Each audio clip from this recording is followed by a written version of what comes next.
Jai Hind everyone, welcome to Chetan Bharat Learning. Now guys, as you all know कि आपका CDS 2 14th नवंबर को होने वाला है, 14th नवंबर को होगा. And we at CBL want कि आपकी प्रिपरेशन टॉप नॉच हो. तो वैसे तो हमारा एक कोर्स चल रहा है जो आपको अच्छे से CDS की तैयारी करवाएगा, वो हम चला रहे हैं. बट जो लोग अपने आप से तैयारी कर रहे हैं, अलग से तैयारी कर रहे हैं, we wanted to contribute something for your preparation. तो इसलिए अब हम ये एक सीरीज लेके आए हैं. इस सीरीज में क्या होगा, हम हर सब्जेक्ट के कुछ कुछ टॉपिक से आपको कुछ एमसीक्यूज करवाएंगे प्रैक्टिस के लिए. तो जैसे आज का जो लेक्चर होगा उसमें हम आपके एमसीक्यूज की प्रैक्टिस करवाएंगे विद रिस्पेक्ट टू पॉलिटी, और पॉलिटी के भी दो टॉपिक से हम आपको एमसीक्यूज की प्रैक्टिस करवाएंगे. ऑलराइट, ऐसे ही करते करते हम पॉलिटी, हिस्ट्री, इकोनॉमी, साइंस, ये ज्योग्राफी, एनवायरमेंट, ये सारे टॉपिक्स हम कवर करेंगे through MCQs. As you all know, CDS में आपसे एमसीक्यूज पूछे जाएंगे, जीके के पेपर में आपसे एमसीक्यूज पूछे जाएंगे.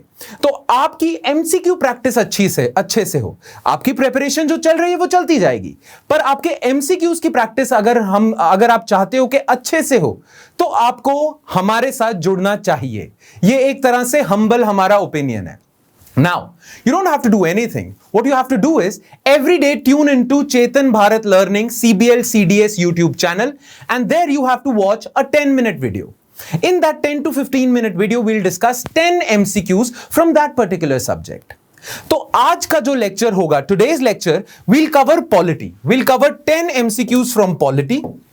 Alright? And those MCQs would cover two topics. One is salient features of Indian Constitution. Salient features of Indian Constitution, and second topic would be historical underpinnings. History of constitution making in India. Right? Historical underpinnings. So ये दो topic से आपके साथ हम 10 MCQs discuss करेंगे आज. और ये सीरीज जो हमारी है ये रोज आएगी. रोज आपके साथ we will discuss 10 MCQs so that आपकी तैयारी के साथ साथ आपकी MCQ प्रैक्टिस भी अच्छी हो जाए. Because without MCQ practice, no matter how hard you study, without MCQ practice you won't be able to clear this exam. And if you want to clear this exam, if you want to become gentlemen or lady cadets and eventually become an officer with the Indian Armed Forces, well, MCQ practice is the road to glory. ये करनी ही पड़ेगी आपको. तो आपकी MCQ practice की help के लिए, again I'm repeating, I will regularly take this session. In this session, we'll cover few topics, various topics. Few से मेरा मतलब ये नहीं है कि हम कुछ टॉपिक्स छोड़ देंगे. हम सारे सिलेबस के टॉपिक्स कवर करेंगे और MCQs के थ्रू करेंगे. ऑलराइट? तो ये जो दो टॉपिक्स हैं इंडियन पॉलिटी के, इनके 10 MCQs हम स्टार्ट करते हैं. Alright? So first 5 MCQs would be from historical underpinnings. And then 5 MCQs we'll discuss from salient features of Indian Constitution. Alright? So without further ado, let's begin. Chalo. Question number 1. This is from historical underpinnings, by the way. What is the importance of Regulating Act of 1773 in Indian colonial administrative setup? Important topic है, questions आते हैं इसमें से. तो है regulating act of 1773 Indian colonial administration setup में पहला act था जिसने ईस्ट इंडिया कंपनी के अफेयर्स को रेगुलेट किया था. राइट? उससे रिलेटेड कुछ स्टेटमेंट्स हैं. Let's take a look. It was the first step taken by British government to control and regulate the affairs of East India Company in India. Okay? It designated the governor of Bengal as Governor General of India and vested in him the major executive powers. Alright? It provided for the establishment of Supreme Court at Bombay Presidency. Now आपको बताना इन तीनों में से कौन सी statement सही है.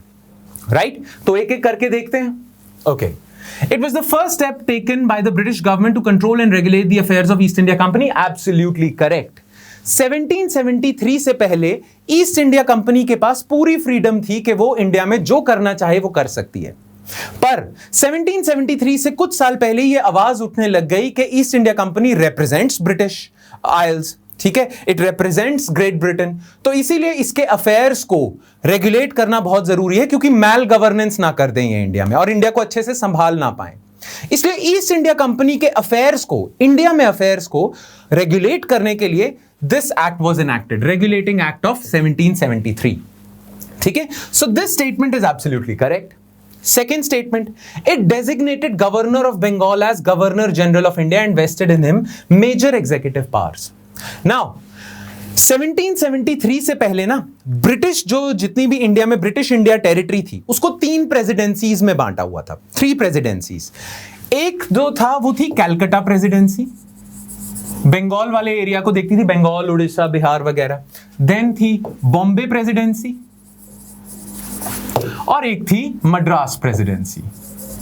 ये 3 presidencies थी अलग अलग जो पूरे ईस्ट इंडिया कंपनी के ब्रिटिश पोजेशंस को देखती थी, सॉरी इंडियन पोजेशंस को देखती थी। इंडिया में ईस्ट इंडिया कंपनी की जितनी भी टेरिटरी थी वो 3 इन प्रेसिडेंसी से चलती थी। नाउ कैलकाटा के लिए गवर्नर था, बॉम्बे के लिए गवर्नर था, मद्रास के लिए गवर्नर था। 1773 में पहली बार governor general of India, governor general of Bengal was made superior to governor of Bombay and governor of Madras. तो जो गवर्नर ऑफ कैलकाटा था ना उसे आपने सुपीरियर पोजीशन दे दी, उससे पहले ये तीनों इक्वल थे। गवर्नर जनरल ऑफ बंगाल को आपने सुपीरियर पोजीशन दे दी बॉम्बे और मद्रास के गवर्नर्स के रिस्पेक्टिव, ठीक है। तो पहली बारी टाइटल दिया गया था गवर्नर ऑफ बंगाल को governor general of Bengal. Governor general of India का टाइटल नहीं मिला था, यहां इंडिया लिखा है, इंडिया का टाइटल नहीं मिला था, गवर्नर जनरल ऑफ बंगाल का मिला था। गवर्नर जनरल ऑफ इंडिया का भी टाइटल आया था, पर वो आया था 1833 के चार्टर एक्ट में। इन 1773 regulating act, no doubt Calcutta presidency's governor was made superior to Bombay and Madras's presidency, and the title was bestowed upon that governor, Governor General, but Governor General of Bengal.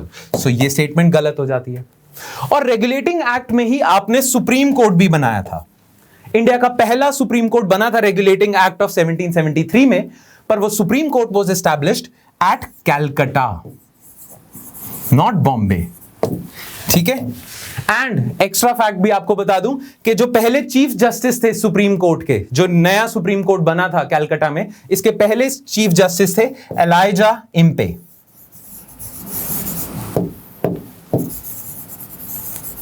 ELISA Impey was the first chief justice of supreme court at Calcutta, ठीक है। सो अगर ये statement गलत है, ये गलत है, तो the answer would be D. Alright, next question number 2. Under which of the following acts a new Supreme Court and a Court of Appeal, Sadar Nizamat Adalat, was set up at Calcutta? Well, अभी हमने करा है कि जो supreme court था वो regulating act of 1773 में बना था, तो इससे हमें आंसर मिल जाता है, आंसर है ए। पर जो छोटे लेवल के कोर्ट थे, छोटे लेवल के जस्टिस को देखते थे, उनके डिसीजंस के खिलाफ अगर आपको अपील करना है तो एक और कोर्ट ऑफ अपील बनाया गया था, सदर निजामत अदालत। That was also established in regulating act of 1773. Alright, so Supreme Court and Sadar Nizamat Adalat was established under Regulating Act of 1773. Answer is A. Question number 3. Which of these enactments by British Parliament provided the British government's ultimate control over companies' affairs and its administration in India? British government ने 1773 में तो कोशिश करी कि हम ना company के, east India company के अफेयर्स को रेगुलेट करते हैं, तभी उसका नाम रेगुलेटिंग एक्ट ऑफ 1773 था। बट इन 1784 दे डिसाइडेड कि हम पूरे ईस्ट इंडिया कंपनी को ब्रिटिश गवर्नमेंट की अथॉरिटी के अंडर ले आए, राइट। सो इसका आंसर 1784 पिट्स इंडिया एक्ट है। 1773 में you just wanted to regulate their affairs, but in 1784 you decided that British government has ultimate control over companies' affairs. Company क्या कर रही है उस पे अल्टीमेट कंट्रोल ब्रिटिश गवर्नमेंट का हो गया under this act. So the answer is C. Alright, question number 4. Consider the following statements about charter act of 1833 का charter act. The act created for the first time a government of India having authority over the entire territorial area possessed by British in India. Okay. It ended the monopoly of East India Company as a commercial body. Okay. It separated for the first time the legislative and executive functions of Governor General's Council. Now, अब देखते हैं, ठीक है। Now, 1833 का जो charter act था वो पहला एक्ट था जिसमें आपने गवर्नर जनरल ऑफ बंगाल को टाइटल दे दिया governor general of India. Governor general of Bengal became governor general of India. And British जो पोजेशंस हैं इंडिया में वो सारी आपने सेंट्रलाइज कर दी। उससे पहले डिसेंट्रलाइज सिस्टम था कि गवर्नर ऑफ बॉम्बे के पास कुछ पावर्स थी, गवर्नर ऑफ कैलकाटा के पास कुछ पावर्स थी। अब वो कुछ पावर्स ना गवर्नर जनरल ऑफ इंडिया के पास चली गई हैं। ज्यादा पावरफुल हो गया गवर्नर जनरल ऑफ कैलकाटा का office, governor general of Bengal का ऑफिस, और ज्यादा पावरफुल होने की वजह से उसको टाइटल मिल गया governor general of India. So governor general of India मिल गया ना। पहले तो गवर्नर जनरल ऑफ बंगाल था, गवर्नर ऑफ बॉम्बे था, गवर्नर ऑफ मद्रास था, तो भी हम कह सकते हैं कि डिसेंट्रलाइज था, यूनाइटेड नहीं थी। बट गवर्नर जनरल ऑफ जब आपने दे दिया इंडिया, तब आपने एक तरह से government of India having authority over the entire territorial area possessed by the British, आपने सेंट्रलाइज कर दिया। वो गवर्नर जनरल ऑफ इंडिया के पास पूरी पावर है पूरे इंडिया में जो ब्रिटिश टेरिटरी है। So this is absolutely correct. It ended the monopoly of East India Company as a commercial body. This is also correct. क्या था कि 1813 से पहले ना, बिफोर 1813, इंडिया के साथ ट्रेड करने की जो मोनोपोली थी वो ईस्ट इंडिया कंपनी की थी। तो ब्रिटेन में जितने भी प्राइवेट ट्रेडर्स थे वो इंडिया के साथ ट्रेड ही नहीं कर पाते थे, क्योंकि वहां मोनोपोली ईस्ट इंडिया कंपनी की थी। तो वो प्राइवेट ट्रेडर्स को बड़ा बुरा लगा कि हम क्यों नहीं इतनी प्रॉफिटेबल एरिया के साथ ट्रेड कर सकते, ये ईस्ट इंडिया कंपनी ने मोनोपोली क्यों रखी हुई है। तो 1813 में ना ईस्ट इंडिया कंपनी की मोनोपोली हटा दी और प्राइवेट जितने भी ब्रिटिश ट्रेडर्स हैं उनको फ्रीडम मिल गई कि वो भी इंडिया के साथ ट्रेड कर सके, राइट। बस ईस्ट इंडिया कंपनी की दो चीजों में मोनोपोली रखी, एक टी में कि टी का जो ट्रेड होगा वो सिर्फ ईस्ट इंडिया कंपनी करेगी, ब्रिटिश प्राइवेट ट्रेडर्स नहीं कर सकते इंडिया के साथ। दूसरा, ट्रेड विद चाइना, चाइना के साथ ओपीएम ट्रेड का चल रहा था इनका, तो टी में और चाइना के साथ जो ट्रेड होगा वो ईस्ट इंडिया कंपनी ही करेगी, बाकी खुल चुका है, मोनोपोली एंड हो चुकी है। ये था 1813 में। 1833 में आपने इस पे से भी मोनोपोली हटा दी। अब कोई भी ब्रिटिश प्राइवेट ट्रेडर टी में भी ट्रेड कर सकता है, चाइना के साथ भी कर सकता है। So this statement is absolutely correct. ठीक है, next, it separated for the first time the legislative and executive functions of governor generals council. नहीं, गवर्नर जनरल की जो काउंसिल थी वो लेजिस्लेचर का भी काम करती थी, एग्जीक्यूटिव का भी काम करती थी, वो बाद में सेपरेट हुआ था। तो ये गलत है and the answer is a. Alright, next question number 5. Consider the following statements about the administrative situation in India before the enactment of Charter Act of 1833. 1833 के Charter Act आने से पहले इंडिया की administrative situation कैसी थी? The Governor General was appointed by the Court of Directors of East India Company. Okay. Saint Helena Act temporarily abolished the offices of Governor General and Viceroy to promote decentralization in India. Now, इसका देखते हैं। देखो, charter act 1833 से पहले जो भी governor general, जो भी हाई पोस्ट होती थी, जैसे गवर्नर जनरल हो गया ऑफ इंडिया या commander in chief of India हो गया, राइट, और ये बहुत सारी हाई लेवल की जो पोस्ट होती थी वो कंपनी के कोर्ट ऑफ डायरेक्टर्स ही करते थे, ईस्ट इंडिया कंपनी के। पर 1793 का जो रेगुलेटिंग एक्ट आया था ना, 1793 नॉट 73, 1793 का जो चार्टर एक्ट आया था, उसने पता क्या करा, उसने कहा कि देखो, कोर्ट ऑफ डायरेक्टर्स जो ईस्ट इंडिया कंपनी के हैं उनके पास ना कंप्लीट फ्रीडम नहीं है कि वो किसी भी ऑफिसर को अपने हिसाब से लगा दे। उन्होंने कहा कि जो ब्रिटिश क्राउन है वो नॉमिनेट करेगा हाई पोस्ट को, और उन हाई पोस्ट, उन नॉमिनेटेड लोगों में से ही कोर्ट ऑफ डायरेक्टर्स अपॉइंट कर सकते हैं। ब्रिटिश क्राउन बताएगा कि किसको बनाना है गवर्नर जनरल, और कोर्ट ऑफ डायरेक्टर्स उसे अपॉइंट करेंगे। ठीक है, तो टेक्निकली देखा जाए तो कोर्ट ऑफ डायरेक्टर्स अपॉइंट करते थे, नॉमिनेट ब्रिटिश क्राउन करता था, पर court of directors actual appoint करते थे। तो ये तो सही है। ठीक है, governor general was appointed by court of directors of East India company. अच्छा, सेंट हेलेना जो एक्ट है ना, it is another name for charter act of 1833। ये याद रखना, ये पूछ भी सकते हैं, बहुत लोगों को नहीं पता। ये चार्टर एक्ट ऑफ 1833 का दूसरा नाम था Saint Helena act. Now, Saint Helena Act temporarily abolished the office of Governor General and Viceroy to promote decentralization. पहली बात, गवर्नर जनरल का ऑफिस नहीं अबॉलिश करा था, इनफैक्ट 1833 ने तो एस्टैब्लिश किया था। और वाइसरॉय का जो टाइटल है ये 1858 के गवर्नमेंट ऑफ इंडिया एक्ट में आया था, उससे पहले वाइसरॉय का टाइटल भी नहीं था। तो this is wrong, only one A. Alright, चलो now let's move to question number 6. ये आपका salient features of Indian constitution से आएगा. Okay, so let's take a look at the question. What are the major differences between a written and an unwritten constitution? Written constitution और unwritten constitution के बीच में क्या फर्क है? A written constitution is the formal source of all constitutional laws in the country, and the unwritten constitution is not the formal source. A written constitution is entirely codified, whereas an unwritten constitution is not. Now आपको बताना है इन दोनों में से कौन सा correct है. Well, answer करने से पहले आपको एक चीज के बारे में पता होना चाहिए, और वो क्या है? रिटन और अनरिटन कॉन्स्टिट्यूशन में फर्क क्या है, right?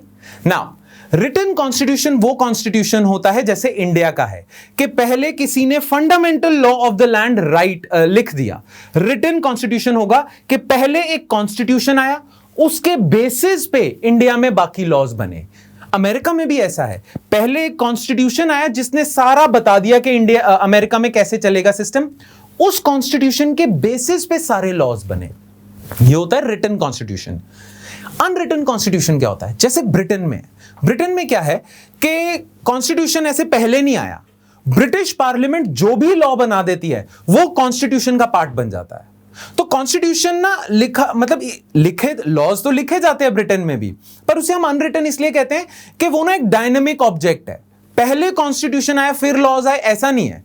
British parliament laws enact करता जाता है, कल भी कोई लॉ इनैक्ट कर देगा वो उनके कॉन्स्टिट्यूशन का पार्ट बन जाएगा. तो इसे हम कहते हैं अनरिटन कॉन्स्टिट्यूशन, के फाइनली डिसाइडेड नहीं है कॉन्स्टिट्यूशन. फाइनली डिसाइडेड नहीं है कॉन्स्टिट्यूशन चेंज होता जाएगा, राइट? यही फर्क है. पर यह कहना गलत होगा कि ब्रिटेन में जितने भी लॉज हैं, वो जितने भी चीजें हैं, जो ब्रिटेन का जो अनरिटन कॉन्स्टिट्यूशन है वो कुछ नहीं करता. It is not a formal source of law. नहीं, अनरिटन कॉन्स्टिट्यूशन की भी उतनी ही पावर है, पर वो अनरिटन है बस. So it is a formal source of all constitutional laws. Written constitution भी फॉर्मल सोर्स है, उसी के बेसिस पे इंडिया चलता है, अमेरिका चलता है. अनरिटन कॉन्स्टिट्यूशन भी फॉर्मल सोर्स है. यूके में भी उनके पार्लियामेंट ने जो लॉज बना दिए उसी के हिसाब से ही आगे के लॉज चलेंगे. तो ये स्टेटमेंट गलत है. अनरिटन भी फॉर्मल सोर्स है, ठीक है. Second, the written constitution is entirely codified whereas unwritten constitution is not. This is absolutely correct, क्योंकि अनरिटन एक फाइनल डॉक्यूमेंट नहीं है, वो चेंज होता रहेगा. कल को ब्रिटिश पार्लियामेंट कुछ और कह दे तो कुछ और हो जाएगा कॉन्स्टिट्यूशन, राइट? ब्रिटिश पार्लियामेंट के पास पूरी पावर है. पर जो अमेरिका का कॉन्स्टिट्यूशन है, इंडिया का कॉन्स्टिट्यूशन है, उसमें कुछ चेंज करना है तो आपको अमेंडमेंट लेके आनी पड़ती है. वो पहले ही एक कोडिफाइड डॉक्यूमेंट है, रिजिड एक डॉक्यूमेंट है. So this statement is correct, B. ठीक है. Question number 7. What purposes does the constitutions of nation necessarily serve? Constitution से क्या फायदा होता है, क्या पर्पस है कॉन्स्टिट्यूशन लिखने का? It may allow better coordination in the nation amongst individuals. Okay. It helps define the formal decision-making process in a society. Yes. It allows people to ban autocracy and adopt democracy. Now इन तीनों में से बताना है कौन सा सही है, तो एक एक करके देखते हैं. It may allow better coordination in the nation amongst individuals. Yes.